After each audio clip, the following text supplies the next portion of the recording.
Hare Krishna Krishna Krishna Hare Hare, Hare Ram Ram Ram Hare Hare.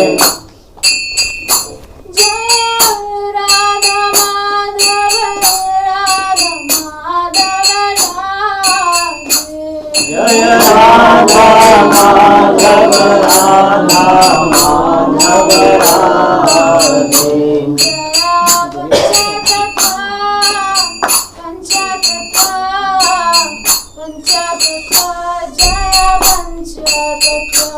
Jaya Panchatattva Panchatattva Panchatattva Jaya Panchatattva.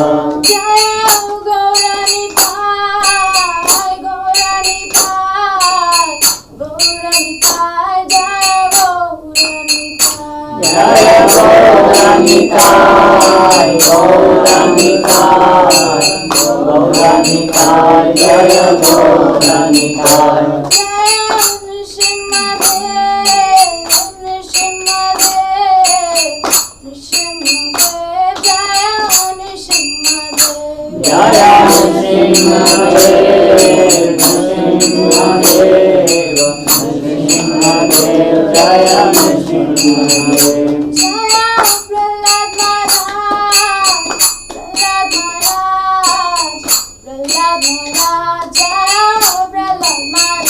Jaya Prahlad Maharaj, Prahlad Maharaj, Prahlad Maharaj, Jaya Prahlad Maharaj. Jaya Jagannatha, Jagannatha, Baladeva, Jaya Subhadra.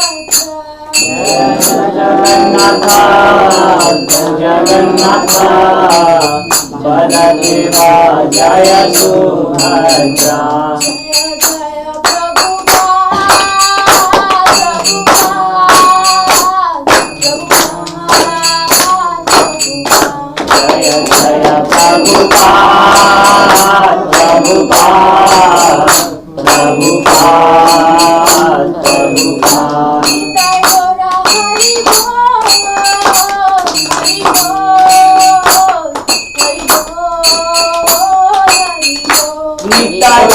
Hari Bol, Hari Bol, Hari Bol, Hari Bol.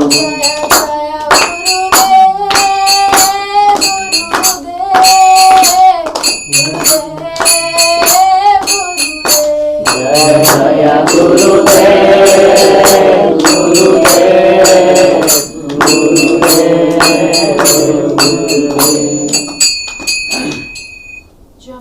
Paramhans परिव्राज आचार्य अष्टोत्तर श्रीमद श्री कृष्ण कृपामूर्ति अभय चरणारविंद भक्तिवेदांत स्वामी जगत गुरु श्रीला प्रभुपाद की जय। ISKCON विविधि संस्थापक आचार्य जगत गुरु श्रीला प्रभुपाद की जय। जय ओम विष्णुपाद परमहंस परिव्राज आचार्य अष्टोत्तर श्रील भक्ति सिद्धांत सरस्वती गोस्वामी महाराज ठाकुर श्रीला प्रभुपाद की जय। श्री गौर किशोरदास बाबा जी महाराज की जय। सच्चिदानंद श्रील भक्ति विनोद ठाकुर की जय। वैष्णव सार्वभौम श्री जगन्नाथ दास बाबा जी महाराज की जय। जय रूप सनातन भट्ट रघुनाथ श्री जीव गोपाल भट्टदास रघुनाथ षड गोस्वामी प्रभुगान की जय। नामाचार्य श्री हरदास ठाकुर की जय। प्रेम से कहो श्री कृष्ण चैतन्य प्रभु नित्यानंद श्री अद्वैत गदाधर श्री वासुदेव गौर भक्त वृंद की जय। श्री राधा कृष्ण गोपी श्याम राधा कुंड गिरि गोवर्धन की जय। वृंदावन मथुरा धाम की जय। जगन्नाथपुरी धाम की जय। जगन्नाथ बलदेव सुभद्रा महारानी की जय। मायापुर नवद्वीप धाम की जय। गंगा माई जमुना माई की जय। भक्ति देवी तुलसी महारानी की जय। अनंत कोटि वैष्णव भक्त वृंद की जय। समवेत गौर भक्त वृंद की जय। निताय गौर सीतानाथ प्रेमानंदे all glories to assembled Hare Krishna all glories to assembled Hare Krishna all glories to assembled Hare Krishna glories to Shri Guru Gauranga all glories to Srila Prabhupada की जय।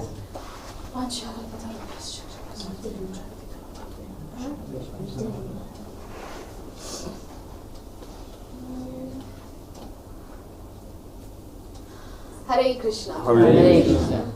सभी उपस्थित वैष्णव भक्तों के चरणों में अनंत कोटि दंडवत प्रणाम। और विज्ञान के माध्यम से YouTube, Facebook के जरिए जो वैष्णव देख पा रहे हैं, सुन पा रहे हैं, उन सभी के चरणों में दंडवत प्रणाम।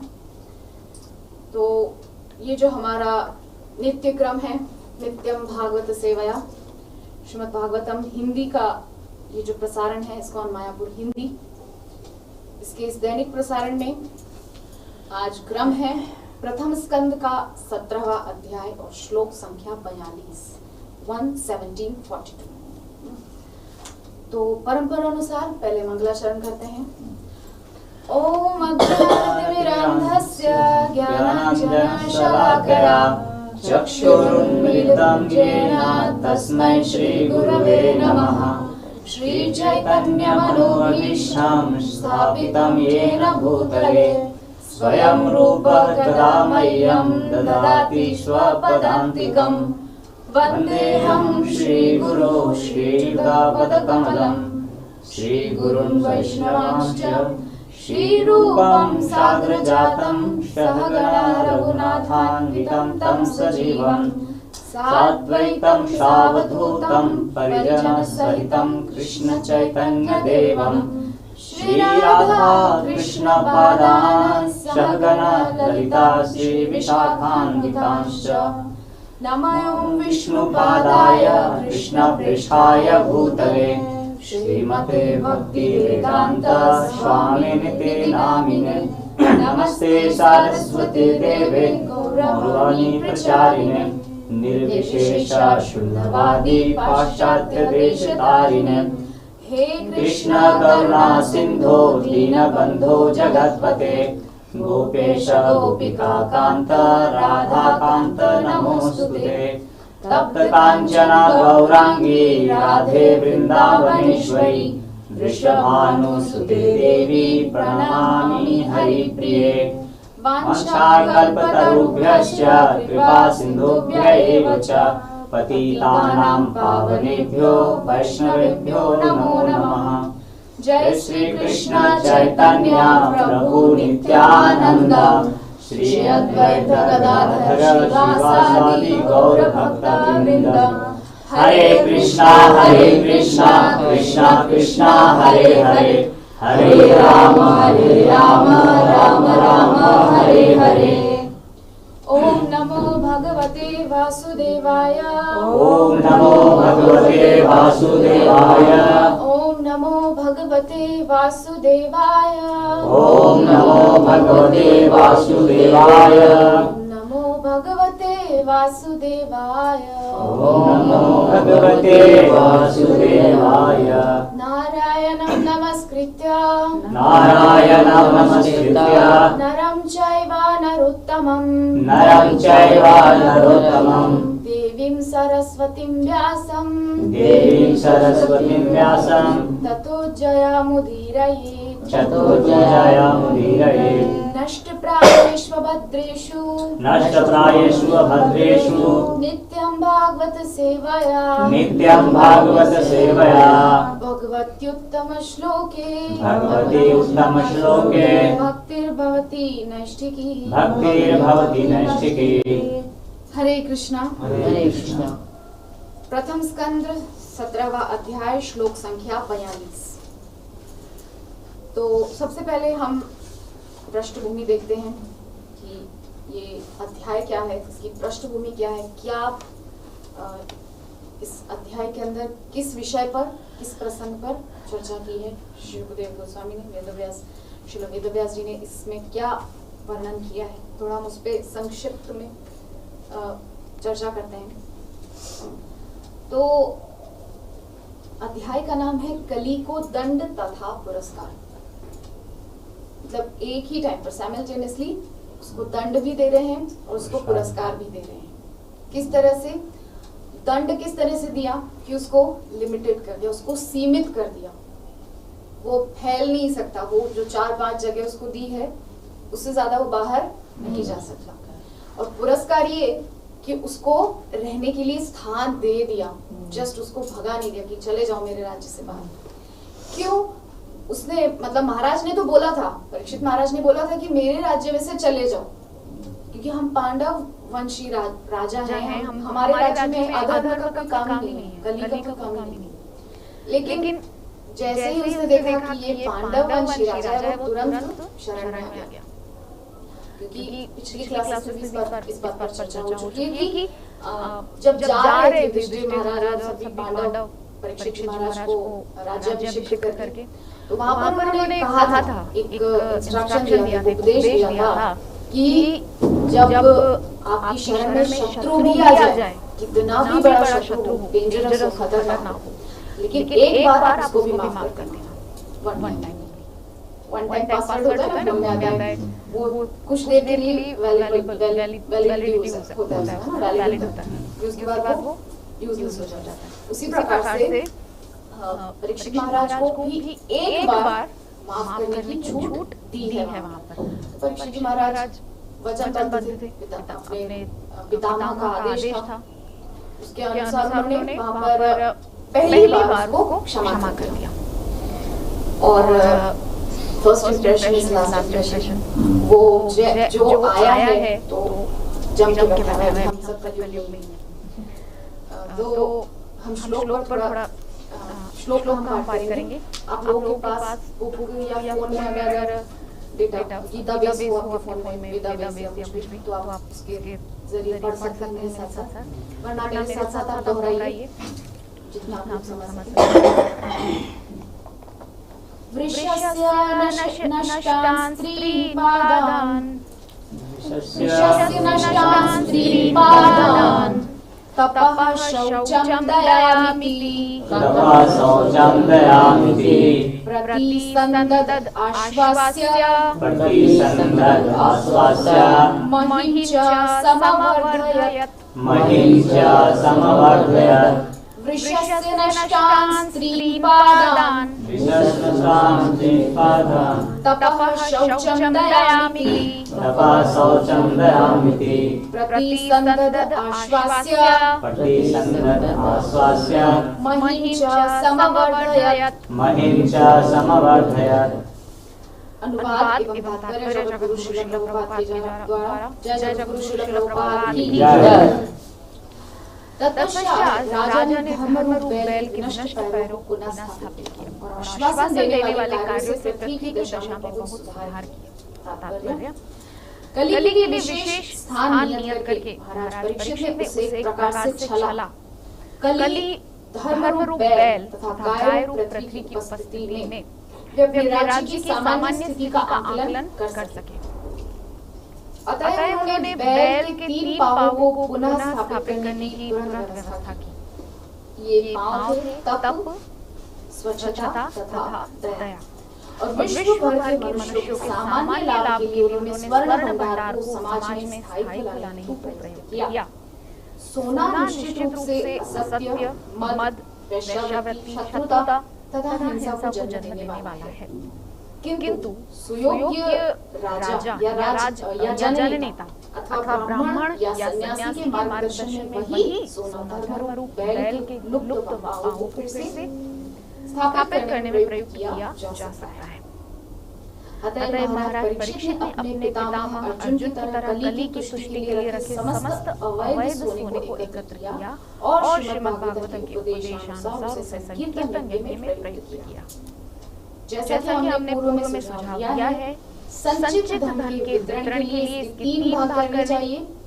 50% श्री भगवान की सेवा के लिए, 25% परिवारजनों के लिए तथा 25% निजी आवश्यकताओं के लिए। आय का 50% श्री भगवान की सेवा के लिए या संकीर्तन यज्ञ के माध्यम से समाज में आध्यात्मिक ज्ञान के प्रसार हेतु व्यय करना सर्वोच्च मानवीय करुणा का प्रदर्शन होगा। सामान्यतः विश्व के लोग आध्यात्मिक ज्ञान के विषय में, विशेष रूप से भगवत भक्ति के विषय में अंधकार में रहते हैं। अतः भक्तिमय सेवा के क्रमबद्ध दिव्य ज्ञान का प्रसार करना सबसे बड़ी दया है जो विश्व के प्रति प्रदर्शित की जा सकती है। जब प्रत्येक व्यक्ति को अपने संचित सोने का 50% भाग श्री भगवान की सेवा में अर्पित करने हेतु शिक्षा दी जाएगी तो निश्चय ही तप, स्वच्छता तथा दया स्वतः पीछे पीछे आएंगे और इस प्रकार धर्म के खोए हुए तीनों पांव स्वतः स्थापित हो जाएंगे। जब पर्याप्त तप, स्वच्छता, दया तथा सत्य होगा तो पृथ्वी माता पूर्णतः तुष्ट होंगी और कली को मानव समाज के ढांचे में घुसपैठ करने का कोई अवसर प्राप्त नहीं हो सकेगा। तो ये है इसका अनुवाद एवं तात्पर्य। तो हम थोड़ा चर्चा करते हैं इन पर ब्रीफली। अनुवाद में श्रील प्रभुपाद यहाँ श्रील वेदव्यास लिख रहे हैं कि तत्पश्चात राजा ने धर्म रूप बैल के विनष्ट पैरों को पुनः स्थापित किया और आश्वासन देने वाले कार्यों से पृथ्वी की दशा में बहुत सुधार किए। तत्पश्चात राजा ने मतलब महाराज परीक्षित ने। जब वो सारा घटनाक्रम हो गया, क्या घटनाक्रम, महाराज परीक्षित निकले थे आखेट पर शिकार करने वगैरह, इस जो भी उनकी मतलब क्षत्रियों की जो एक्टिविटीज होती, जो क्रियाकलाप होते हैं, वो करने के लिए महाराज परीक्षित निकले थे। तो असल में जो काम वो करने निकले थे ना, वो काम यही था कि कली को पकड़ करके सीमित करना। ठीक है, श्रीमद् भागवतम में जो महात्म्य है इस पर चर्चा है कि जब भगवान श्री कृष्ण नित्य लीला प्रविष्ट हो चुके थे, धाम गमन कर चुके थे पृथ्वी लोक को त्याग कर, तो अपनी अष्टपट रानियों को तो अपने साथ ले गए थे। रुक्मिणी, सत्यभामा, जामवंती, कालिंदी, मित्रविंदा, लक्ष्मणा, सत्या, जो भी है नाम मुझे एग्जैक्टली याद नहीं आ रहे। तो ये 8 जो पटरानियां हैं, इनको तो भगवान अपने साथ ही ले गए थे।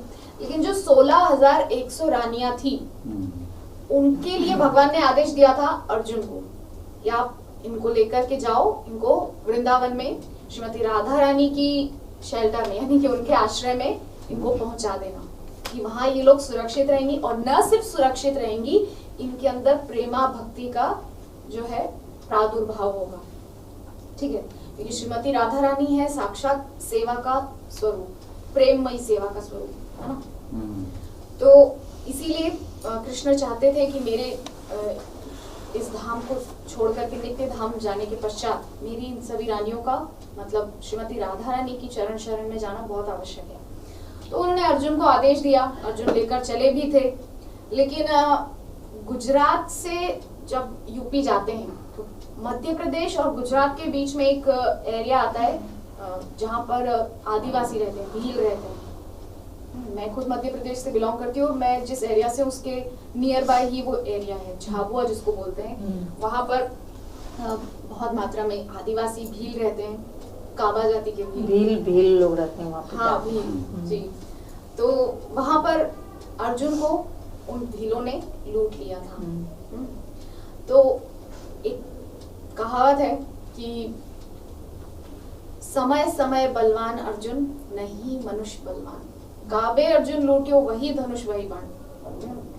कि समय बलवान होता है, अर्जुन मनुष्य बलवान नहीं होता है।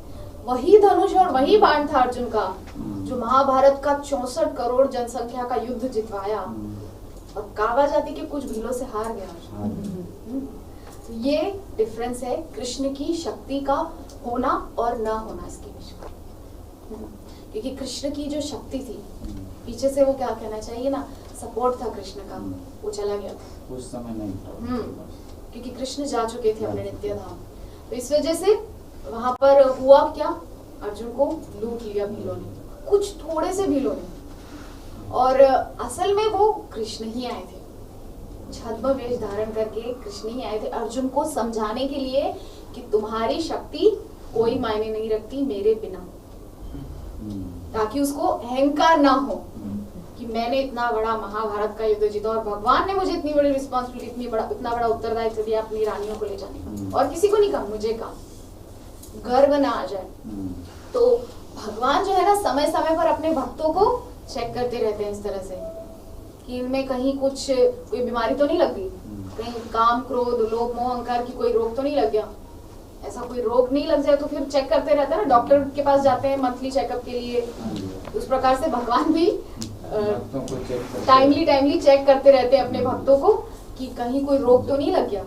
तो इसी प्रकार से उस रोग को चेक करने के लिए कि इसके अंदर कहीं अभिमान गर्व का रोग तो नहीं लग गया अर्जुन के अंदर, इसीलिए भगवान ने वहां भील बनकर आकर के लूट लिया अर्जुन को और अपनी रानियों को ले जाकर के वृंदावन में छोड़ दिया। ठीक है, तो भगवान की रानियां वहां पहुंच गई।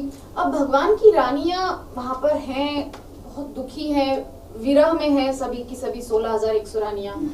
और वो नित्य देखती है कालिंदी को, तो उनको आश्चर्य होता है कि हम भी इनकी पत्नी है कृष्ण की, ये भी कृष्ण की पत्नी, लेकिन ये इतनी प्रसन्न चित्त, इतनी आनंदित, और हम लोग इतने विरह में व्याकुल, इतना दुखी, क्या कारण है इसके पीछे?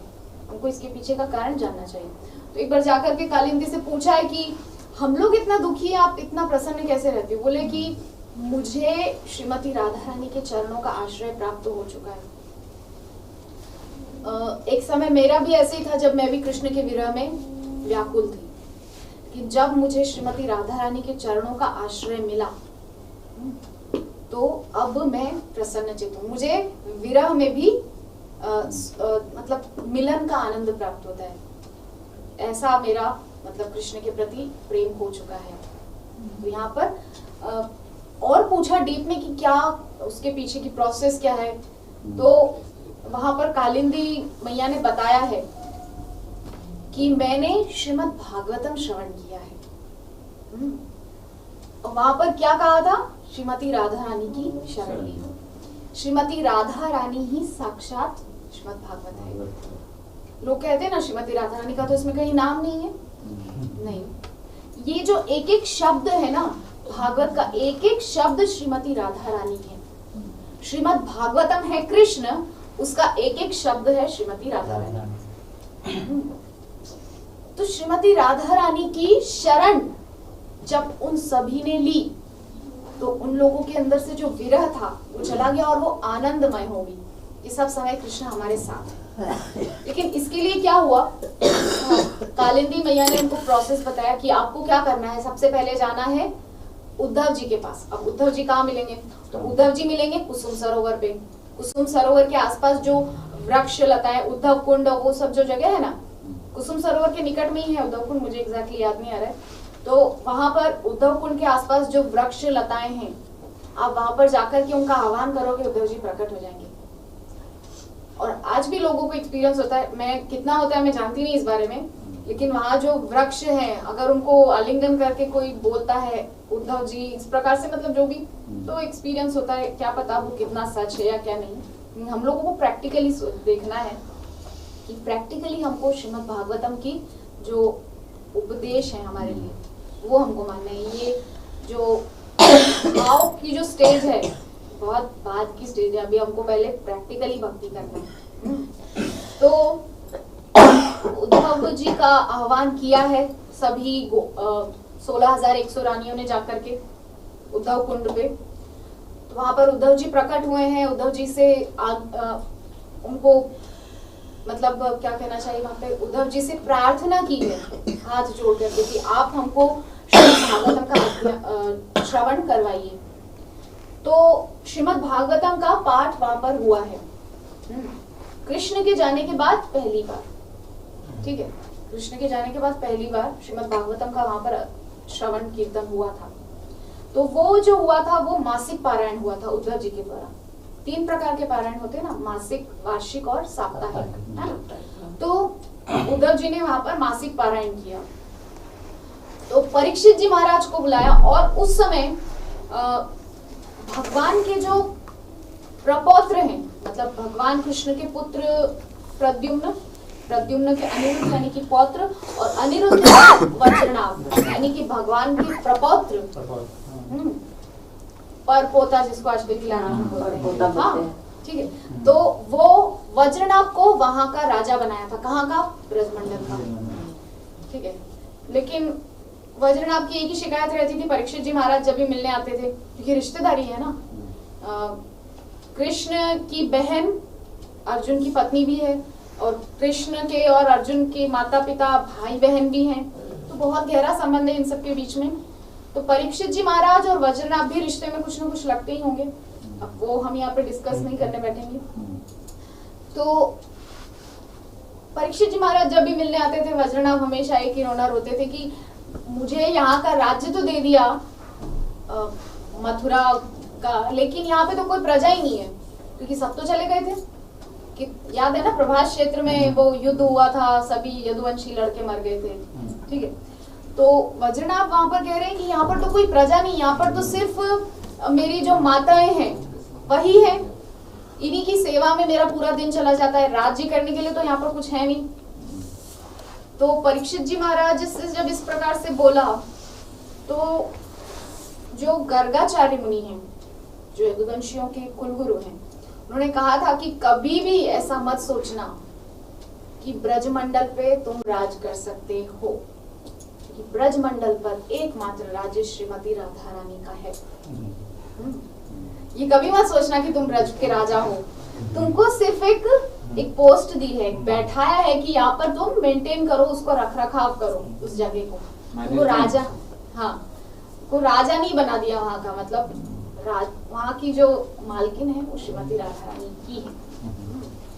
तो इस प्रकार से तो वहाँ पर परीक्षित जी महाराज को बुलाया है उद्धव जी ने, और वहां पर श्रीमद् भागवतम का आयोजन करने का पूरा प्रबंध करवाया। बहुत सुंदर प्रबंध हुआ है। वहीं कुसुम सरोवर के किनारे बैठ करके सब बैठे भागवतम सुनने के लिए एकत्रित हुए हैं। परीक्षित जी महाराज भी जाकर बैठे, लेकिन उद्धव जी ने बोल दिया कि राजन आप अभी नहीं सुन सकते, कि अभी एक समस्या है। क्या समस्या है? अभी एक समस्या ये है कि अभी आ गया है कलयुग, क्योंकि भगवान जैसे ही गए कलयुग आ गया था। तो आप राजा हो, चक्रवर्ती सम्राट है ना, पूरी पृथ्वी के सम्राट है परीक्षित जी महाराज। तो क्योंकि आप चक्रवर्ती सम्राट हैं, आपका चारों दिशाओं में राज्य है, इसीलिए अब आपको एक काम करना है, आपको उस कलयुग को सीमित करना है। क्योंकि तब तक तो कलयुग सीमित नहीं था ना, जब तक परीक्षित जी महाराज ने उसको 4 या 5 जो स्थान है वो नहीं दिए थे, तब तक तो वो कहीं भी जा सकता था, भागवत क्लास में भी हो जा सकता था, कहीं भागवत हो रही वहां भी पहुंच सकता था, है ना। लेकिन इसीलिए उद्धव जी ने परीक्षित जी महाराज को आदेश दिया कि राजन आप जाइए और आप जाकर के कलयुग को सीमित कीजिए, उसको एक स्थान में बांध दीजिए, वरना बहुत खतरनाक होने वाला है आगे जाकर के। ठीक है। तो परीक्षित जी महाराज को बहुत कष्ट हुआ श्रीमद् भागवतम छोड़ के जाने में, क्योंकि अपने प्राण धन की कथा छोड़कर जाना, जिनको उन्होंने अपनी माता के गर्भ में देखा था, उनकी कथा सुनने के लिए वो इतने व्याकुल थे कि किसी भी प्रकार उनको कथा मिल जाती, लेकिन जब मिल रही थी तो वो बैठकर सुन नहीं सकते थे, क्योंकि उनको आदेश मिल चुका था कि जाकर के आप कलयुग को सीमित कीजिए, कलयुग को पकड़ना है आपको जाकर। तो अब यहाँ पर जो मैं चर्चा कर रही हूँ वो इससे लिंक ये जुड़ा है कि कलयुग को सीमित करने के लिए परीक्षित जी महाराज उस दिन निकले थे। ठीक है, वो कोई शिकार करने के लिए नहीं निकले थे। एक महान कृष्ण भक्त क्या शिकार करने के लिए ऐसे फालतू काम करने के लिए जाएगा? नहीं। हाँ,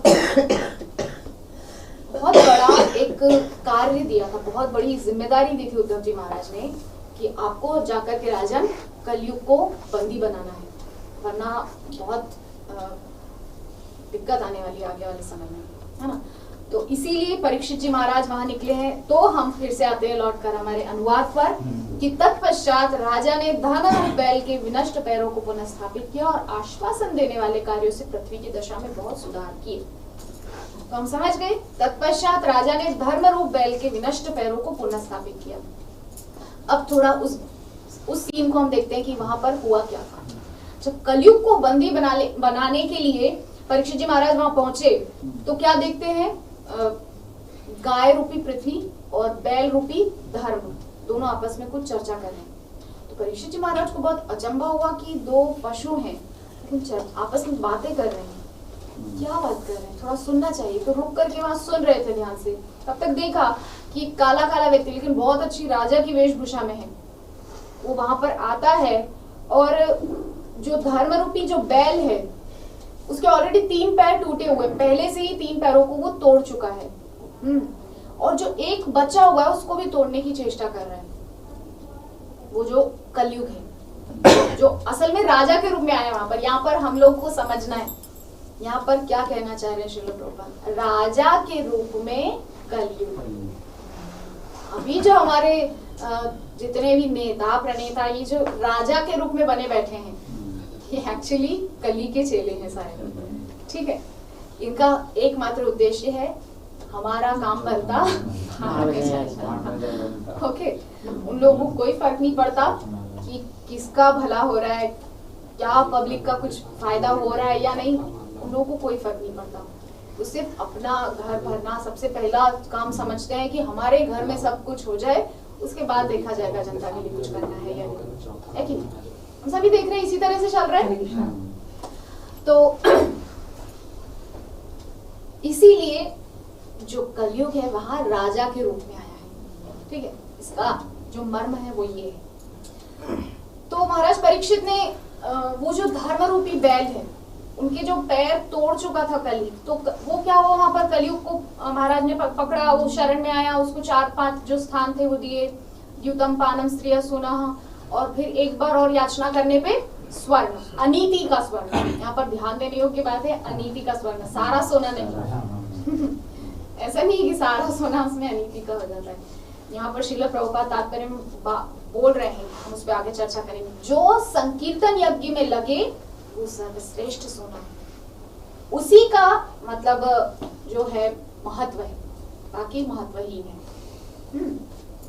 तो महाराज परीक्षित ने जो कलयुग के 4 पैर हैं, मतलब 3 पैर हैं जो टूटे हुए थे, उनको पुनः स्थापित किया, और मतलब जो भी अच्छा कुछ हो सकता था वो वहां पर उन्होंने किया। पृथ्वी को एक सुधार की दृष्टि से वहां पर कार्य किए।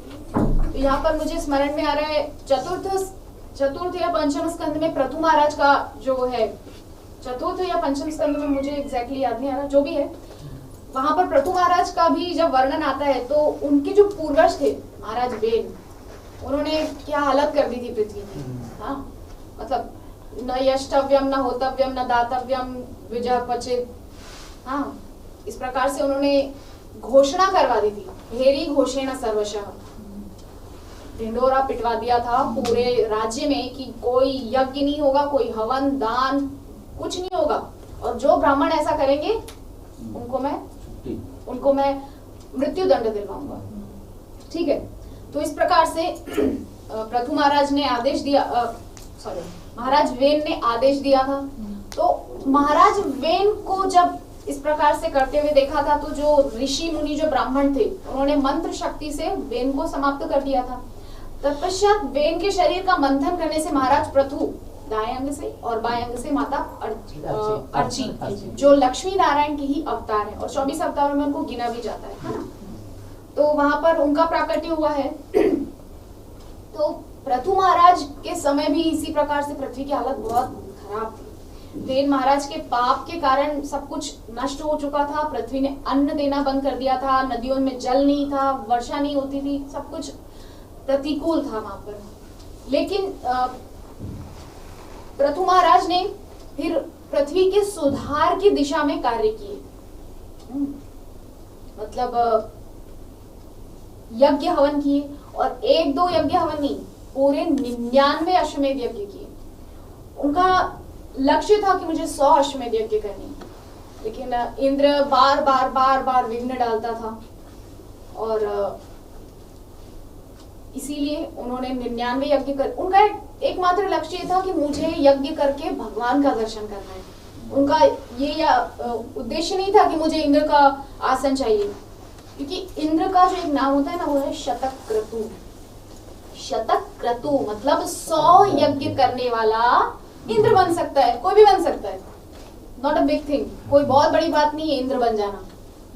लेकिन इंद्र को सब समय यही टेंशन रहता है कि मेरी पोस्ट गई खतरे में, मेरी कुर्सी गई, तो उसको यही टेंशन था। तो पृथु महाराज जब यज्ञ कर रहे थे तो उसको भी यही टेंशन था कि अब तो 99 यज्ञ हो गए, अब एक और बचा है, अब तो मेरी कुर्सी गई। इसीलिए वो बार बार विघ्न डालता था वहां पर यज्ञ में। तो ब्रह्मा जी आए हैं, समझाया है पृथु महाराज को कि देखिए इंद्र भी अपनी जगह सही है, सबको अपनी अपनी कुर्सी से लगाव होता है। ठीक है, तो इसीलिए आप एक काम कीजिए, आप 99 यज्ञ कर ही छोड़ दीजिए। आपका उद्देश्य क्या है? भगवान का दर्शन करना ना, ठीक है, आपको भगवान का दर्शन होगा, और उनको दर्शन हो भी गया था। तो हम जो चीज यहाँ पर समझना चाहते हैं वो ये कि पृथु महाराज ने भी इसी प्रकार से, जैसे महाराज परीक्षित ने पृथ्वी की सुधार की दशा में कार्य किए, ऐसे ही महाराज पृथु ने भी किए थे। यज्ञ हवन किए जिससे वृष्टि होने लगी, नदियों में जल भर गया, अन्न अनाज सब कुछ होने लगा, पृथ्वी फिर लहलहाने लगी, इस प्रकार से। ठीक है, तो यहाँ पर परीक्षित जी महाराज ने भी वैसा ही किया। यद्यपि कलयुग आ चुका था, लेकिन फिर भी परीक्षित जी महाराज तो बहुत महान भक्त है ना, सबसे पहले श्रवण भक्ति जो है उसके आचार्य हैं। नवदा भक्ति में जो सबसे पहली भक्ति है श्रवणम, उसके आचार्य परीक्षित जी महाराज। श्रवण रसिक कहूँ सुने ना परीक्षित से, पान हु करत लागी कोटि गुण प्यास है। ऐसे परीक्षित जी महाराज कि कहीं हमने श्रवण का रसिक ऐसा सुना ही नहीं परीक्षित जी महाराज जैसा, कि वो पान करते जा रहे हैं, भागवतम का रस पीते जा रहे हैं सुखदेव जी के मुखारविंद से, और प्यास उनकी बढ़ती जा रही है। ऐसे कथा के रसिक है। और हम लोगों को आधे घंटे में टाइम पूरा नहीं हुआ, 9 बजा ही नहीं, हमको ऐसे लगने लगता है। तो ये अंतर है हमारे बीच में और परीक्षित जी महाराज के बीच में। वो श्रवण के रसिक हैं, ठीक है। और एक और मुझे यहाँ पर स्मरण आ गया, फिर हम तात्पर्य की ओर बढ़ेंगे कि परीक्षित जी महाराज क्यों श्रवण के रसिक हैं। परीक्षित जी महाराज जब उनका अंतिम समय आया था, वो तक्षक जो आने वाला था, तो तक्षक के काटने से उनकी मृत्यु नहीं हुई थी। तक्षक ने आकर के सिर्फ अंतिम संस्कार किया था, वो जो दाह संस्कार होता है ना, फूंक दिया था, जल गया था शरीर। शुकदेव जी के व्यासासन से उठते ही, शुकदेव जी की वाणी बंद होते ही परीक्षित का शरीर छूट गया था। परीक्षित जी महाराज का प्राण निकल चुका था शरीर में से। सोचिए आपकी कृष्ण कथा से, श्रीमद् भागवतम से उनका कितना प्रेम है। सुखदेव जी की वाणी रुक गई थी। सुखदेव जी ने लास्ट वो जो श्लोक है, नाम संकीर्तनम यस्य सर्व पाप प्रणाशनम प्रणामो दुख शमनः तम नमामि हरिम परम, ये कहा और सुखदेव जी उठे, श्रीमद् भागवतम रुका और परीक्षित जी के प्राण निकल गए शरीर को छोड़ करके। तो सोचिए कि वहां पर तक्षक ने आकर के सिर्फ जो लास्ट जो होता है वहां पर अंतिम संस्कार वो ही किया था। परीक्षित जी महाराज इतने बड़े श्रवण के रसिया हैं, इतना ज्यादा उनको श्रवण से प्रेम है, भगवान की कथा से प्रेम है कि कथा रुकते ही शरीर से प्राण निकल गए। और हमारी स्थिति क्या है ना? तो ठीक है, इसके आगे हम तात्पर्य पर बढ़ते हैं। कली के लिए विशेष स्थान नियत करके महाराज परीक्षित ने उसे एक प्रकार से छला। अब यहाँ पर छला शब्द थोड़ा सा प्रतिकूल लग सकता है, लेकिन भक्त अगर छलता भी है भगवान के लिए किसी को तो वो सही है, ठीक है। यहाँ पर परीक्षित जी महाराज ने छला है कली को, लेकिन क्यों? क्योंकि कलयुग के आने से जो भगवत भक्ति है वो कम हो जाएगी थोड़ी। यद्यपि हम देख रहे हैं कि इस्कॉन की वजह से बहुत अच्छा प्रचार हो रहा है। आप लोग कहाँ से आए प्रभु जी? वैसे झारखंड से। आप मानते? झारखंड में कहाँ से? हजारीबाग जिला। ओह अच्छा, हजारीबाग से। हम लोग नागपुर से, महाराष्ट्र। ओह, आप माता जी? हम लोग बिहार से। अच्छा, देखिए 3 प्रदेशों का मिलन यहाँ पर हो रहा है और मैं मध्य प्रदेश से। 4। आप मध्य प्रदेश से? महाराष्ट्र। ओह ग्रेट, मैं मध्य प्रदेश से हूँ, शादी मेरा वेस्ट बंगाल में हुआ है। तो देखिए प्रचार, ये है प्रचार की ताकत। कहाँ मतलब दुनिया के कोने कोने में इस्कॉन के भक्त आपको मिल जाएंगे प्रचार करते हुए बुक्स ले लेकर, है कि नहीं? कितनी मतलब एक संतुष्टि की भावना आती है ये देख करके। कहीं भी मतलब हम स्टेशन पे खड़े होते हैं, एक सुनसान जगह है, लेकिन दूर से कहीं माला झोली हाथ में लिए भक्त तिलक लगाए दिख जाता है ना, तो कितनी एनर्जी फील होती है कि नहीं? ऐसा लगता है कि हमारे वाला कोई दिख गया, अपनी बिरादरी का कोई मिल गया। बाकी दुनिया वाले फिर ऐसा लगता है नहीं वो पराए हैं, लेकिन कोई भक्त दिख जाता है। तो मीराबाई का एक पद है कि भगत देखिया राजी हाँ, जगत देखिया रोया। मीराबाई कहती थी कि भगत देखकर मुझे बहुत आनंद आता है, मेरा दिल राजी हो जाता है, बहुत खुश हो जाता है, लेकिन जगत को देखकर मुझे रोना आता है।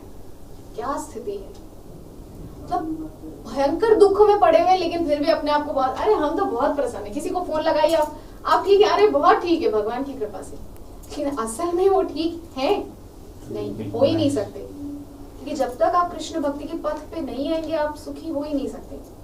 वो जो सुख आपको लग रहा है वो टेम्परेरी है, हाँ, नष्ट प्राय है, खत्म होने वाला है। हाँ, तो यहाँ पर हम चर्चा कर रहे हैं कि महाराज परीक्षित ने उसको जो स्थान दिए उस स्थान देकर के उसको छला है। तो छलना यहाँ पर ठीक है, महाराज परीक्षित ने जो किया है वो मानव मात्र के कल्याण के लिए किया है ना। आगे कह रहे हैं कि कली धर्म रूप बैल तथा गाय रूप पृथ्वी की उपस्थिति में वे अपने राज्य की सामान्य स्थिति का आकलन कर सके, अतः उन्होंने बैल के 3 पांवों को पुनः स्थापित करने की तुरंत व्यवस्था की। हम सभी जानते हैं धर्म के 4 पैर हैं, आप सभी को पता है ना, सत्य, दया, तपः, तप, स्वच्छता और दया दया। है ना, पवित्रता यानी कि जो भी। तो सतयुग, तो मैं एक दिन इस प्रकार से चिंतन कर रही थी और ये सही भी है कि सतयुग मतलब 100% धर्म है ना, 100% धर्म था, 4 पैर थे। लेकिन त्रेता युग 3/4 धर्म रह गया, 3 पैर रह गए, 1 पैर चला गया त्रेता युग में, राइट। फिर द्वापर युग यानी कि दो पैर बचे धर्म के।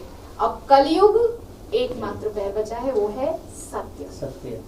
ठीक है, तो सत्य, दया, तप और पवित्रता, ये 4 पैर हैं धर्म के। तो वहां पर परीक्षित जी महाराज ने देखा कि अब कलयुग आ चुका है तो ऑब्वियसली 3 पैर तो जाने ही 1 पैर ही रहेगा, लेकिन फिर भी उन्होंने अपनी तरफ से सुधार किया, फिर से उसके जो 3 जो टूटे हुए पैर थे धर्म के उनको पुनः स्थापित किया। और अभी हम सभी जानते हैं कि एकमात्र पैर बचा हुआ है धर्म का, वो कौन सा है? सत्य। ठीक है, क्यों? एक बहुत ही मतलब हंसी आती मुझे सोच करके कि स्वच्छता नहीं है, उतनी पवित्रता नहीं है, आपको सब जगह उतनी पवित्रता नहीं मिलेगी। इस्कॉन का स्टैंडर्ड अलग है और उसके अलावा लोगों का रहन सहन अलग है। ठीक है, तो पवित्रता नहीं है, दया नहीं है। अगर दया होती तो क्या इतने जो स्लॉटर हाउसेस है वो होते, इतने जो कसाई खाने हैं वो होते नहीं होते। ठीक है, और उसके अलावा तपस्या नहीं कर सकते, हम लोगों में उतना ऑस्टेरिटी नहीं है, हम लोग उतना त्याग नहीं सकते चीजों को। ठीक है, तो तीसरा जो पैर है वो है सत्य, जो आज भी है। किस हिसाब से, किस प्रकार से कि कोई भी व्यक्ति सत्य बोलना नहीं चाहता लेकिन सत्य सुनना जरूर चाहता है कि मुझसे कोई भी बोल रहा है तो सत्य बोलना चाहिए। आप सच बोल रहे हैं ना, बोलते हैं ना हम लोग इस तरह से, आप सच बोल रहे हैं, भले ही खुद झूठ बोलेगा लेकिन एक्सपेक्टेशन, उम्मीद सत्य की ही करेगा, इसका मतलब आज भी सत्य है। ठीक है, तो ये एकमात्र धर्म का पैर बचा हुआ है। ठीक है, तो आगे कह रहे हैं कि विश्व भर के मनुष्यों के सामान्य लाभ के लिए उन्होंने स्वर्ण भंडार को समाज में स्थायित्व लाने हेतु प्रयुक्त किया। सोना निश्चित रूप से सत्य, मद, वेश्यावृत्ति, शत्रु तथा हिंसा को जन्म देने वाला है। तो हम सभी जानते हैं ये जो सोना है इसके पीछे सब भागते हैं दुनिया में। ठीक है, तो इसके लिए इंसान क्या क्या करता है, यहाँ पर एक चीज लिखी हुई है, सोना निश्चित रूप से असत्य, मद, वेश्यावृत्ति, शत्रुता तथा हिंसा को जन्म देने वाला है। असत्य को कैसे जन्म देता है, अभी हम चर्चा कर रहे थे। असत्य, कोई भी असत्य बोलना चाहता है, सोना मिलेगा तो किसको मतलब बुरा लग रहा है, सोना आएगा घर में गोल्ड तो थोड़ा असत्य बोल देते हैं ना। ठीक है, ठीक है, असत्य। मद यानी कि नशा, और वेश्यावृत्ति मतलब जो अवैध स्त्री संग होता है, स्त्री या पुरुष संग जो भी होता है। शत्रुता, मेरा सोना तुमने ले लिया, अब तुम मेरे शत्रु। ठीक है, मेरा धन तुमने हड़प लिया, तुम मेरे शत्रु, इस प्रकार से।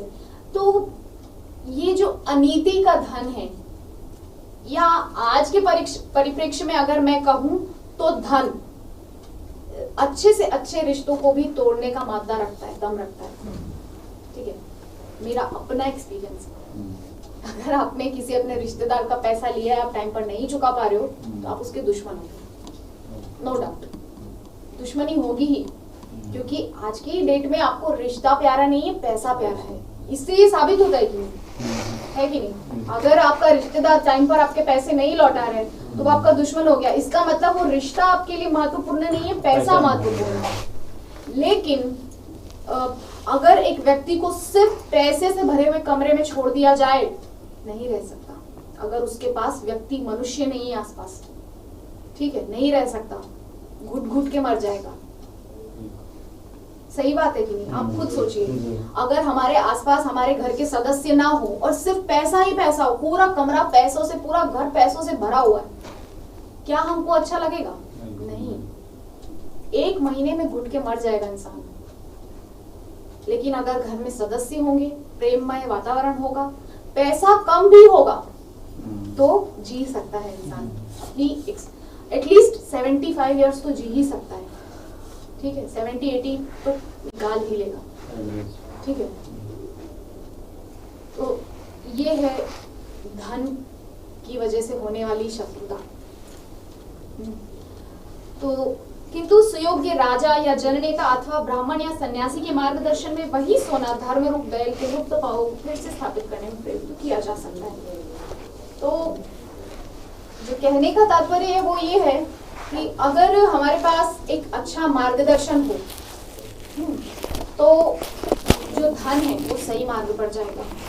जैसे कि हमारे गुरु महाराज हों, गुरु महाराज समझाएंगे कि हमको इस चीज में उस पैसा को लगाना है, ताकि उस पैसे की भी सद्गति होगी और हमारे अंदर त्याग की भावना आएगी। और क्या कहा गया है? त्यागात शांति अनंतरम। त्याग से शांति मिलती है। आप इकट्ठा करके रखो, शांति नहीं मिलती, और आ जाए, थोड़ा और आ जाता तो अच्छा होता। ऐसा फील होता है ना, बढ़ते जाता है। हाँ, लोभ बढ़ता है। वो श्लोक भी है श्रीमद् भगवद गीता में, क्या कामाद क्रोधो भी जायते क्रोध, इस प्रकार से कुछ श्लोक मुझे स्मरण नहीं आ रहा है। क्रोधात् भवति सम्मोहः सम्मोहात् अस्मृति विभ्रमः हाँ, स्मृतिभ्रंशात् बुद्धिनाशात् बुद्धिनाशात् प्रणश्यति। मतलब ये जो विकार है ना, ये अपनी पूरी फैमिली को साथ में लेकर आते हैं। अगर आपके अंदर कोई कामना है, पूरी हो जाती है तो लोभ आता है, पूरी नहीं हुई तो क्रोध आएगा। मान लीजिए मुझे वो चीज चाहिए, अगर वो चीज मुझे इजीली मिल गई तो मेरा लोभ बढ़ेगा, मुझे अब वो भी मिल जाए। लेकिन अगर वो चीज मुझे नहीं मिली तो मुझे आएगा क्रोध। तो ये जो विकारों की फैमिली ना पूरी एक साथ आती है, अकेले नहीं चलते कभी भी।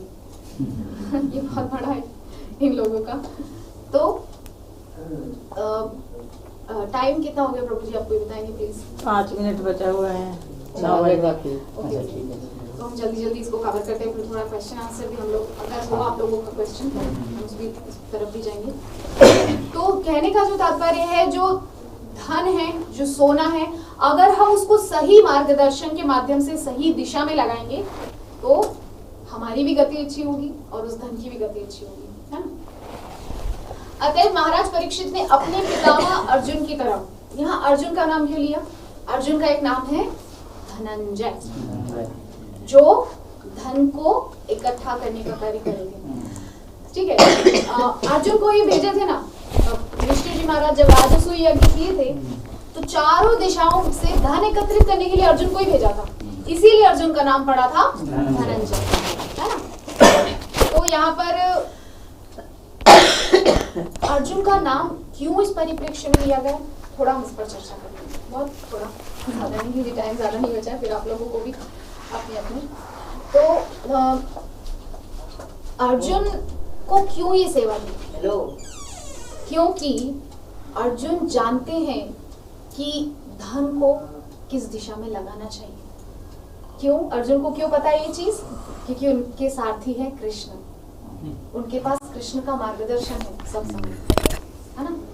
तो जिसके पास कृष्ण का मार्गदर्शन है, अगर उस व्यक्ति से धन एकत्रित करवाया जाए तो वो सही दिशा में धन को लगाएगा ना, है कि नहीं? इसीलिए अर्जुन को यहाँ पर इस परिप्रेक्ष्य में श्रील प्रभुपाद याद कर रहे हैं, श्रील प्रभुपाद यहाँ पर कोटेशन दे रहे हैं या स्मरण कर रहे हैं इस प्रसंग में, है ना?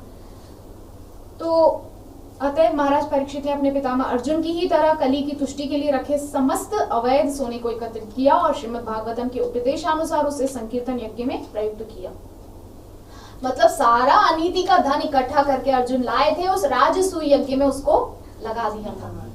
आप यकीन कीजिए राजसूय यज्ञ कोई बहुत छोटी मोटी चीज नहीं है कि आपने घर में एक हवन कुंड बनाया और यज्ञ करके काम खत्म। नहीं, वहां जितने ब्राह्मण आते थे ना उनको रोज सोने के पात्र दिए जाते थे, सोने के पात्र में भोजन करवाया जाता था, और अगले दिन फिर जब यज्ञ होता था फिर नए पात्र। तो सोचिए आप कितना धन लगता है, बहुत बड़ी मात्रा में राजसूय यज्ञ करने के लिए। तो इसीलिए युधिष्ठिर जी महाराज जैसे लोग ही कर सकते हैं। तो इसीलिए अर्जुन को वहां पर इस चीज के लिए नियुक्त किया गया था कि वो सारा धन लेकर के आए और उस राजसूय यज्ञ में, जिसमें प्रथम पूजा का अधिकारी बनाया गया था किसको? कृष्ण को। तो इनडायरेक्टली सारा जो धन था, चाहे नीति का हो अनीति का हो, किसकी सेवा में लगा? कृष्ण की सेवा में। तो वही कारण है कि यहाँ पर अर्जुन की तरह कहा गया है परीक्षित जी महाराज को, अपने पितामह की तरह सारा अनीति का धन लगा दिया कृष्ण की सेवा में, है ना। जैसा कि हमने पूर्व में सुझाव दिया है, संचित धन के वितरण के लिए इसके 3 भाग करने चाहिए। हम सभी जानते हैं ये चीज तो बहुत कॉमन सी चीज है। 50% भगवान की सेवा में, 25% परिवार के लिए और 25% निजी एक्सपेंडिचर के लिए या जो भी हो, है ना। तो आय का 50% श्री भगवान की सेवा के लिए या संकीर्तन यज्ञ के माध्यम से समाज में आध्यात्मिक ज्ञान के प्रसार हेतु व्यय करना सर्वोच्च मानवीय करुणा का प्रदर्शन होगा। मतलब धन को हम सीधा सीधा कहें, ज्यादा लॉन्ग नहीं करते हुए शॉर्ट में कहते हैं, तो कृष्ण की सेवा में लगा। सामान्यतः विश्व के लोग आध्यात्मिक ज्ञान के विषय में, विशेष रूप से भगवत भक्ति के विषय में अंधकार में रहते हैं। अतः भक्तिमय सेवा के क्रमबद्ध दिव्य ज्ञान का प्रसार करना सबसे बड़ी दया है जो विश्व के प्रति प्रदर्शित की जा सकती है। तो यहाँ पर श्रील प्रभुपाद क्या कहना चाह रहे हैं? ये जो प्रचार आंदोलन चल रहा है, ये जो बुक्स डिस्ट्रीब्यूट हो रही है, इससे क्या हो रहा है? लोगों का कल्याण हो रहा है। बुक्स पढ़ते हैं, अब इससे कई ज्यादातर लोग बुक्स पढ़कर ही इस्कॉन से जुड़े होंगे। मैं तो अपना पर्सनली बोल रही हूँ कि मैं तो इस्कॉन से बुक्स पढ़कर ही जुड़ी। तो बुक्स पढ़ने के बाद ही हम इस्कॉन से जुड़ पाते हैं, क्योंकि हम जो कॉन्सेप्ट है उसको समझ पाते हैं कि हम कौन है, हमारे क्यों हम इस दुनिया में आए हैं, हमारे आने का उद्देश्य क्या है, हमको फिर कहाँ जाना है। ये सारा जो कॉन्सेप्ट है क्लियर हो जाता है ना हमको बुक्स पढ़ने के माध्यम से, है ना। इसीलिए हम बुक्स पढ़ते हैं। तो ये जो बुक्स डिस्ट्रीब्यूशन हो रहा है, ये जो पुस्तक वितरण हो रहा है, इसमें धन का लगाना, ये है असली मानव कल्याण। आप हॉस्पिटल्स बना दो, आप वृद्धाश्रम बना दो, आप अनाथ आश्रम बना दो, ये असल मानव कल्याण नहीं है। असली मानव कल्याण है उसको उसके घर का रास्ता दिखाना। समझ में आ रहा है ना? हमारा घर गोलोक वृंदावन, और वहां जाने का रास्ता हमको दिखा रही है श्रील प्रभुपाद की पुस्तकें। ठीक है, हमारे घर का रास्ता हमको दिखा रही है। तो एक उदाहरण बहुत यूजुअली मेरे प्रभु जी दिया करते हैं। तो जैसे एक बच्चा है, मेले में गुम हो गया, अपने पिताजी से बिछड़ गया है। तो एक व्यक्ति ने क्या किया, उसको कुछ खाने का दिला दिया, इस प्रकार से उसको झूला में बैठा दिया वगैरह, इस प्रकार से। और एक व्यक्ति ने उससे पूछा, बेटा आप कहाँ से आए हो, किसके साथ आए हो, आपके पास कुछ नंबर है वगैरह, कुछ है इंफॉर्मेशन, सब पूछ के उसको उसके पिता तक पहुंचा दिया। तो कौन व्यक्ति सही है? जिसने उसको नाश्ता करवा दिया वो सही है, या उसके पिता तक जिसने पहुंचा दिया वो सही है ना? तो इस्कॉन वही जो दूसरा व्यक्ति उसका कार्य कर रहा है, हमको अपने पिता तक पहुंचाने का कार्य कर रहा है। तो इसमें पैसा लगना, इसमें संपत्ति का व्यय होना सही है।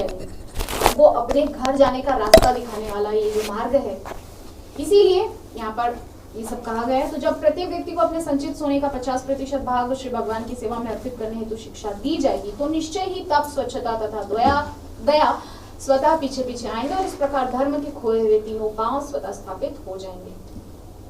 तो कहना चाह रहे हैं कि अगर इस प्रकार से धन कृष्ण सेवा में लगेगा तो धर्म के जो टूटे हुए 3 पैर हैं वो भी अपने आप स्थापित हो जाएंगे। लेकिन ऐसा नहीं हो रहा है अनफॉर्चुनेटली। धन जो है वो दूसरी जगह में लग रहा है, मूवीज बनाने में लग रहा है। 350 करोड़ की मूवी और पता नहीं क्या क्या, सारा कुछ फालतू। मैं बोलना नहीं चाहिए, मैं लास्ट क्लास में भी इस बात पर कहा था, ये जो पूरी फिल्म इंडस्ट्री है, ये जो मिलकर के जो श्रील प्रभुपाद ने 4 बाउंड्रीज बनाई हैं, बाउंड्री वॉल्स बनाई हैं, उसको तोड़ने का काम कर रही है। क्या है, क्या बनाया श्रील प्रभुपाद ने? सबसे पहला नो मीट ईटिंग। आजकल एक यूट्यूब में ऐड आता है, आप देखे होंगे, बहुत फेमस एक्टर अनिल कपूर, अर्जुन कपूर दोनों उसमें रहते हैं और बोलते हैं कि इतना जल्दी आपको डिलीवरी मिल जाएगा, 90 मिनट्स में डिलीवरी। वहां पर उसका नॉनवेज का वो ऐड कर रहे हैं। हाँ, जो भी है, मुझे पता नहीं, लिशियस या पता नहीं क्या है, मुझे एग्जैक्टली याद नहीं आ रहा है। तो एक पाव ये तोड़ने का काम कर रहे हैं धर्म का, ठीक है, नॉनवेज खाना सिखा रहे हैं लोगों को। और बहुत बड़े सदी के महानायक जिनको बोलते हैं, मेरे लिए नहीं है, दुनिया के लोगों के लिए हो सकते हैं, लेकिन वो लोगों को पान मसाला खाना सिखा रहे हैं। आप लोग देख रहे होंगे आजकल गमला पसंद बेच रहे हैं। मतलब इतना कोई कैसे थर्ड क्लास बन सकता है कि पान मसाला खाना लोगों को सिखा रहे हैं? अगर आप एक बहुत अच्छे लोगों के आदर्श हो, तो एक आदर्श लोगों को पतन की राह नहीं दिखाएगा, ठीक है, आप अच्छी राह दिखाओगे लोगों को। लेकिन अगर आप ऐसा कर रहे हो तो आप किसी के आइडियल नहीं हो सकते, आप किसी के आदर्श नहीं हो सकते। मेरे लिए तो नहीं है, और मेरे हिसाब से किसी को भी मानना नहीं चाहिए बॉलीवुड के लोगों को अपना आदर्श, ठीक है। वो लोग सरासर हम लोगों को हमारे धर्म के मार्ग से, हमारे सनातन संस्कृति के मार्ग से हमको गिराना, हमको भटकाना चाह रहे हैं, सीधा सीधा। उनका उद्देश्य अलग है, ठीक है। हमको पूरी तरह से बायकॉट करना चाहिए बॉलीवुड का, मूवीज का, किसी भी तरह की मूवीज, ठीक है, हमको बिल्कुल नहीं देखना चाहिए। लेकिन फिर भी कुछ लोग देखते हैं, नेटफ्लिक्स देखते हैं, अमेज़न देखते हैं और पता नहीं क्या क्या देखते हैं, लेकिन हम लोगों को ये सब नहीं देखना चाहिए, ठीक है। हम लोगों को प्रयास करना चाहिए कि हमारा जो कीमती समय है वो इस प्रकार से कुछ प्रोडक्टिव करने में जाए कि हम लोग उससे कुछ पा सकें, ठीक है। ये सब चीजें देखने से हमारा हास होगा, हमारा समय नष्ट होगा, हमारा पैसा नष्ट होगा। मॉल में जा जाकर मूवीज देखते, कितना महंगा टिकट होता है, कि फिर भी अपना पतन करवाने के लिए उल्टा पैसा दे रहे लोग कि लो भैया पैसा लेके हमें तुम नर्क में भेजो। श्रील प्रभुपाद ने अपनी बुक्स में इस पर बहुत अच्छे से कहा है कि जो बॉलीवुड के लोग हैं, ये लोगों को नर्क भेजने का कारखाना है, ठीक है, अवैध संग करना सिखा रहे है कि नहीं? लेकिन लोगों को लगता है वाओ कितनी इंटरेस्टिंग लव स्टोरी है। एक सीन हो रहा है कनाडा में, दूसरा हो रहा है स्विट्जरलैंड में, तीसरा हो रहा है कश्मीर की वादियों में। क्या ये रियलिटी है? नहीं। ये जीवन की रियलिटी हो सकती है क्या? क्या कोई व्यक्ति एक सीन वहां शूट करेगा, एक ऐसा कुछ हो सकता है क्या? ये सब फेक है, ये सब फालतू चीजें हैं। तो मैं यहाँ पर, हमारी न्यू जनरेशन है, हमारे नए भक्त हैं जो आने वाले समय में भक्ति में प्रचार प्रसार कर सकते हैं, इसीलिए आप लोगों से मेरा हाथ जोड़कर निवेदन है कि प्लीज कृपया इस बॉलीवुड नाम के डस्टबिन से दूर रहिए। सच में बहुत बुरी तरह से लोगों को बिविल्डर कर रहे हैं, भटका रहे हैं। हाँ, तो अगर ये जो पैसा बॉलीवुड में लग रहा है ना, अगर ये कृष्ण कॉन्शियसनेस में लगना शुरू हो जाए ना, ऐसे ही धर्म के चारों पैर फिर से खड़े हो जाएंगे। लेकिन बहुत बड़ी मात्रा में पैसा जो है इन फालतू चीजों में जा रहा है। तो ठीक है, इस्कॉन अपनी तरफ से पूरा जोर लगा रहा है प्रचार प्रसार करने का।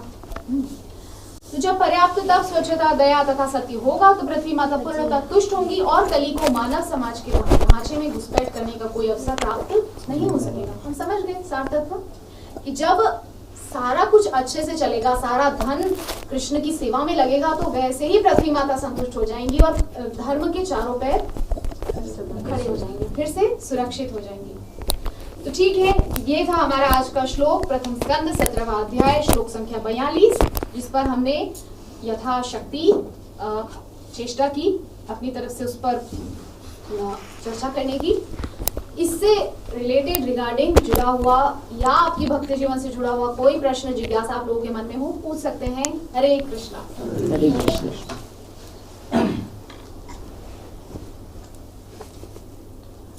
कोई प्रश्न जिज्ञासा माता जी? आप भी इन सबके साथ नहीं है? अच्छा, आप कहाँ से माता जी? बिहार से। अच्छा, आपके साथ में? बेटी है मेरी। ओह ग्रेट, बहुत अच्छी बात है। तो किसी का कोई प्रश्न हो तो पूछ सकते हैं, क्लास से रिलेटेड ना हो तो भी चलेगा।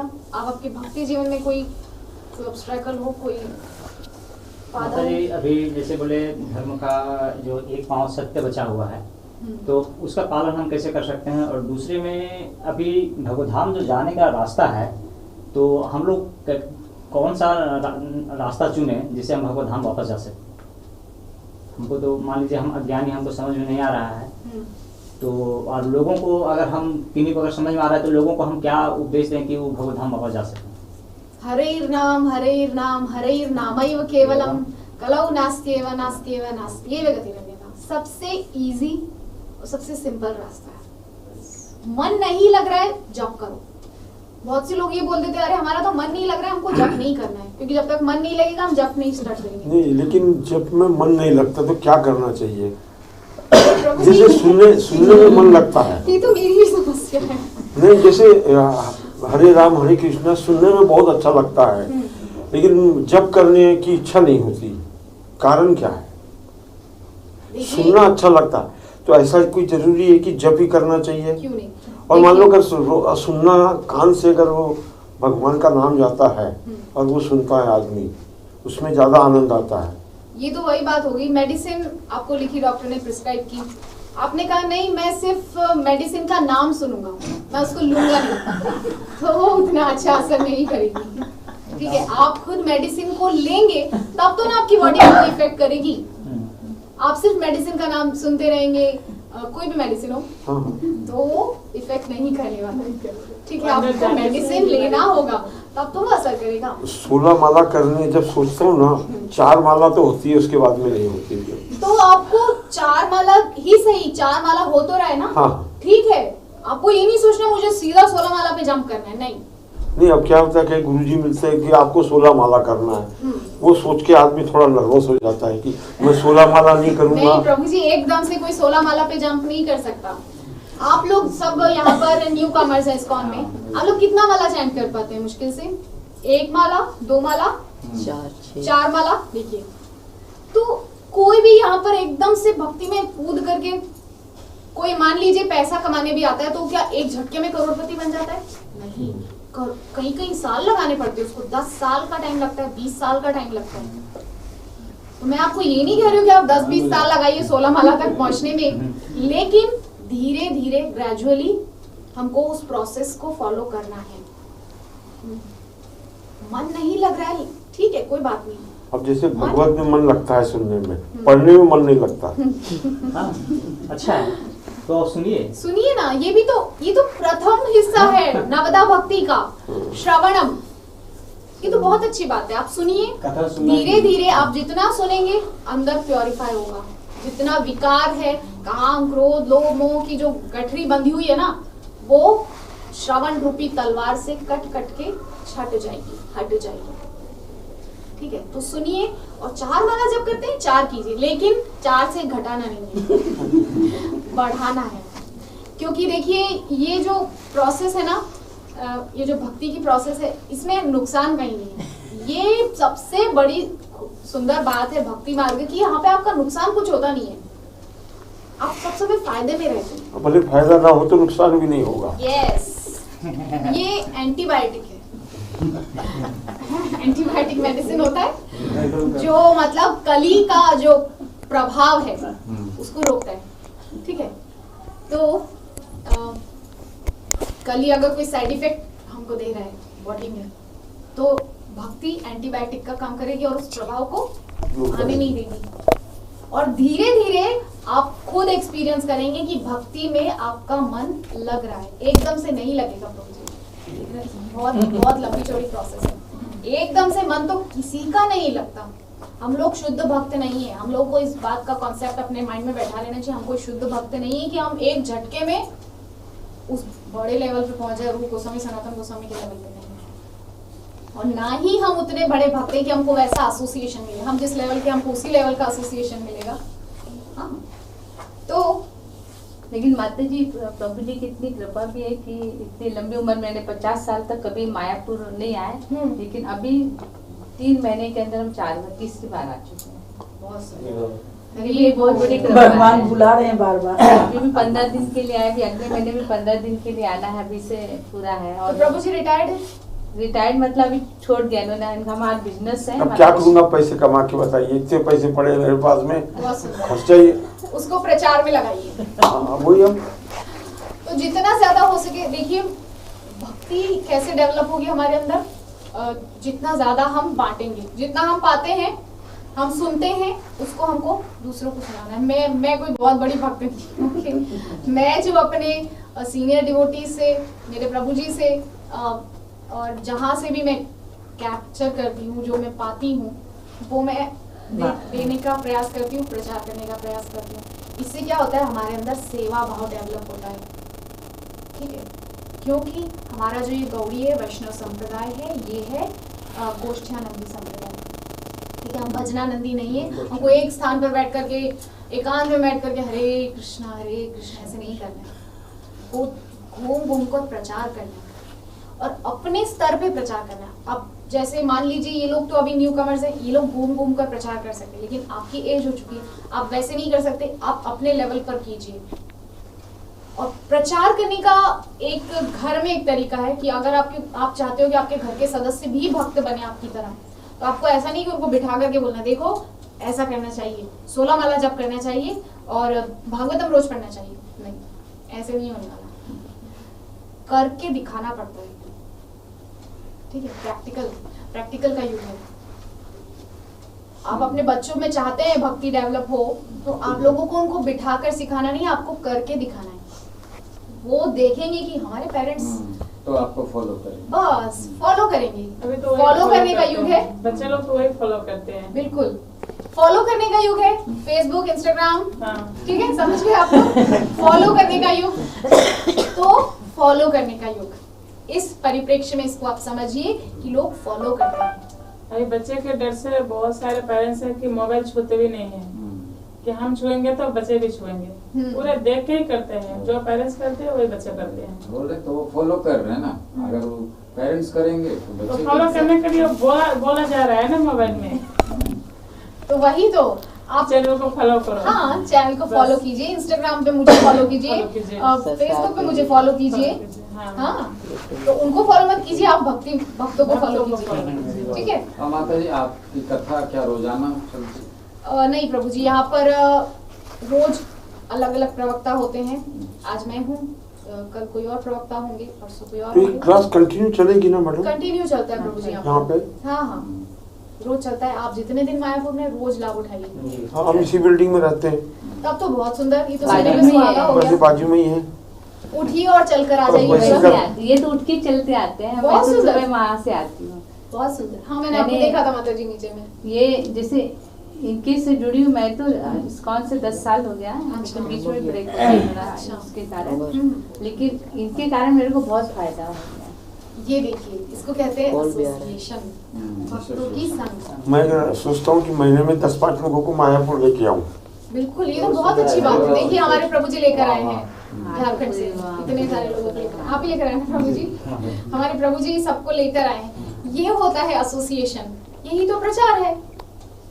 ठीक है, आप 2-4 लोगों को इंस्पायर करेंगे, आप चलिए मेरे साथ मायापुर, वहाँ पे बहुत आनंद आता है। संध्या आरती होती है, मंगल आरती होती है, एवरीथिंग, सबका आनंद है। ठीक है। पर मायापुर के नाम से बहुत सारे लोग डरते हैं, उनको कैसे लाया जाएगा? डरने वाले लोगों के लिए आपको प्रार्थना करना है। डरने का कारण क्या है? देखिए, मैं यहाँ खुद बोल रही हूँ कैमरा पर, आई थिंक मेरे माता पिता सुन रहे होंगे या नहीं भी सुन रहे होंगे, तो मैं बोल रही हूँ। मैं चाहती हूँ मेरे पेरेंट्स को मैं मायापुर लाऊं, लेकिन वो नहीं आना चाहते। एक कारण यहाँ पर होता है सुकृति। अगर व्यक्ति का सुकृति नहीं है, वो नहीं आ सकता। ठीक है। सुकृति और पुण्य में डिफरेंस है। क्या डिफरेंस है? पुण्य, आप किसी भी राह चलते व्यक्ति को पानी पिला रहे हो, सेवा कर रहे हो, भोजन करा रहे हो, या किसी भी प्रकार का उसका कल्याण कर रहे हो, इससे आपको मिलेगा पुण्य। लेकिन अगर आप किसी वैष्णव भक्त की या भगवान की सेवा कर रहे हो, तो आपको मिलेगी सुकृति। पुण्य क्षीण हो जाते हैं, खत्म हो जाते हैं, सुकृति कभी खत्म नहीं होती। कैसे खत्म नहीं होती? क्योंकि वो भक्ति के रूप में हमको मिलती जाती है ना, ब्याज के सहित। ये है सुकृति। तो अगर किसी की सुकृति नहीं है तो हम उसको चाह करके भी भक्ति में नहीं ला सकते। हमारे पास सिर्फ और सिर्फ एक मार्ग है कि हम उस व्यक्ति विशेष के लिए प्रार्थना करें कि हे भगवान, आप कृपा के सागर हैं, आप जीवों पर दया कीजिए, आप अपने चरणों की भक्ति इनको प्रदान कीजिए ताकि ये भी आपको पाने के मार्ग पर आ सके। ठीक है, हमको प्रार्थना करनी है निरंतर। मैं प्रार्थना करती हूँ, मैं अपने पेरेंट्स के लिए प्रार्थना करती हूँ कि वो लोग भी भक्ति में आ सकें, वो लोग भी जॉब कर सकें, वो लोग भी धाम वास। यदि भी मेरी माँ के मन में बहुत इच्छा है कि वृंदावन में शिफ्ट होना, लेकिन मैंने कहा देखो माँ, वृंदावन में वास करना और मायापुर में वास करने में बहुत डिफरेंस है। मायापुर है औदार्य धाम, यहाँ पर आप मिस्टेक करते हो ना तो महाप्रभु इतने दयालु हैं, नित्यानंद प्रभु इतने दयालु हैं, आपको माफ कर देते हैं। वृंदावन में आप एक माला जप करोगे आपको 1000 माला का फल मिलेगा। सिमिलरली आप एक अपराध करोगे आपको 1000 अपराध का दंड मिलेगा। ये है वृंदावन और ये मायापुर के बीच का डिफरेंस। इसीलिए हमको चेष्टा करनी चाहिए। हाँ, महाप्रभु का धाम है, औदार्य धाम है, यहाँ पर उदारता है, महाप्रभु की करुणा बरस रही है। ठीक है, तो इसके अलावा अगर किसी का कोई प्रश्न हो तो हम लेंगे, वरना हम यही विश्राम करेंगे। ठीक है, वाञ्छाकल्पतरुभ्यश्च कृपा सिन्धुभ्य एव च पतितानां पावनेभ्यो वैष्णवेभ्यो नमो नमः। हरे कृष्णा कृष्णा कृष्णा हरे हरे, हरे राम राम राम हरे हरे। ग्रंथराज श्रीमद् भागवतम महापुराण की जय, जगत गुरु श्रील प्रभुपाद की जय, अनंत कोटि वैष्णव भक्त वृंद की जय, समवेत गौर